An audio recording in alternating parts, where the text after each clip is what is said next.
Assalamualaikum warahmatullahi wabarakatuh.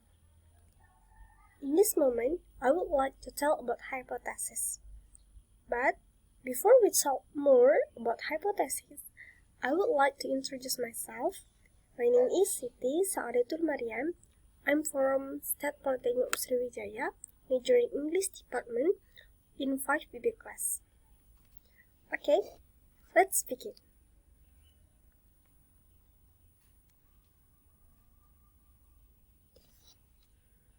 Before we talk more about hypothesis, we begin to research process first.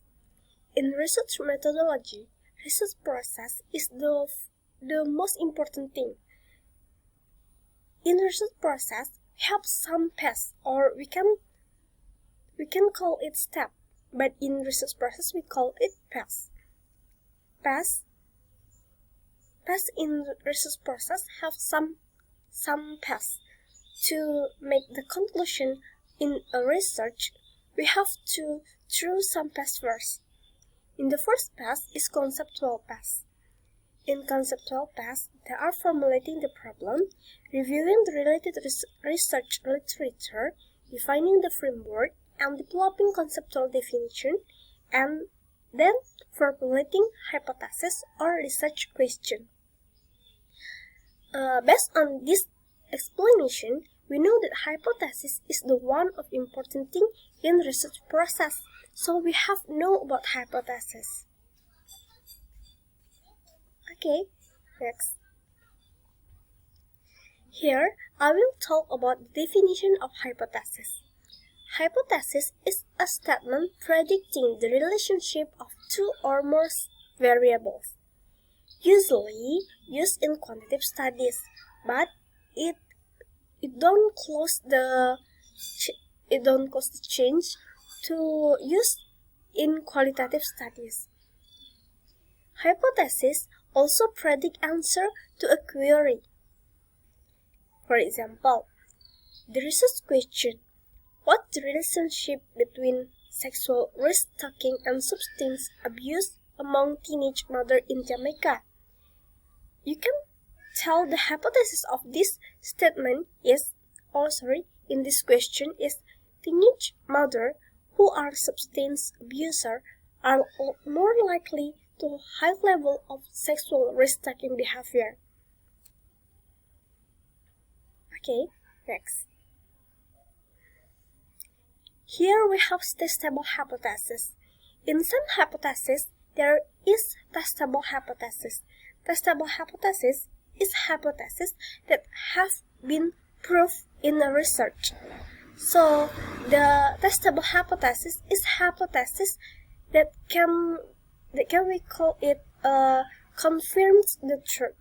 So we can believe with this hypothesis because this hypothesis already through the research. Testable hypothesis is that the expected relationship between the independent variables and the dependent variable in a population. For example, adolescents and young mothers who do not take sexual risks and are substance abusers are more likely to be knowledgeable about AIDS compared to those who take risks. And testable hypothesis, it is tested through statistical procedure.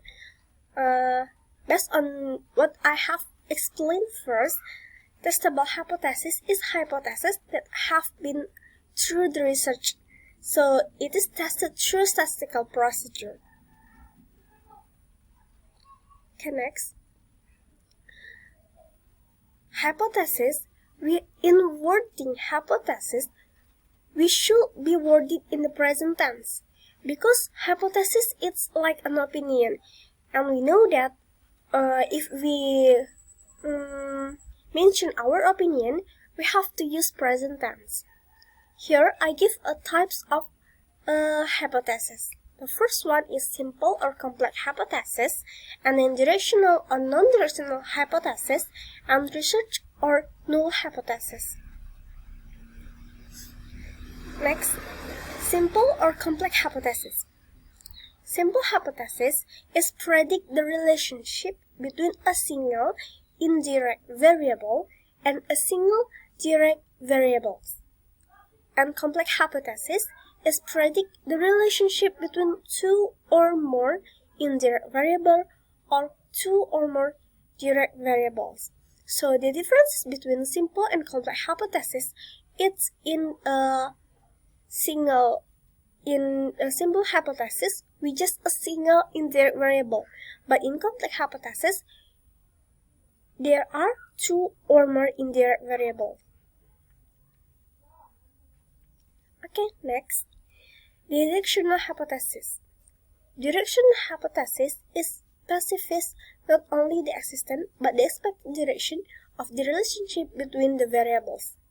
In non-directional hypothesis, does not say the direction of the relationship. I give you an example of directional hypothesis. Here, the example is incontinent patients who receive 2-hourly change in position are less likely to develop decubitus ulcers compared to those receiving daily position change. Example of non-directional hypothesis is frequency of change in position of continent patient is related to the development of decubitus ulcers. We know the difference of this sentence, so you can make your conclusion itself based on this example. Okay, next.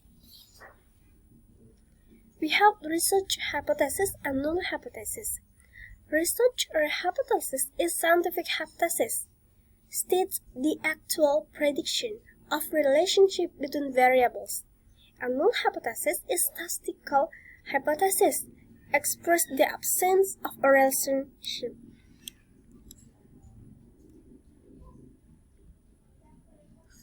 Here I give you an example of null hypothesis. I have already said that null hypothesis is statistical hypothesis.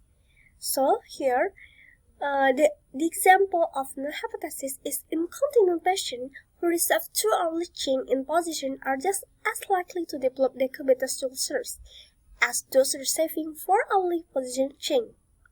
In the example of research hypothesis or scientific hypothesis is incontinent patients who receive 2-hourly change in position are less likely to develop decubitus ulcers compared to those receiving daily position change. Frequency of change in position of incontinent patient is related to development of decubitus ulcers.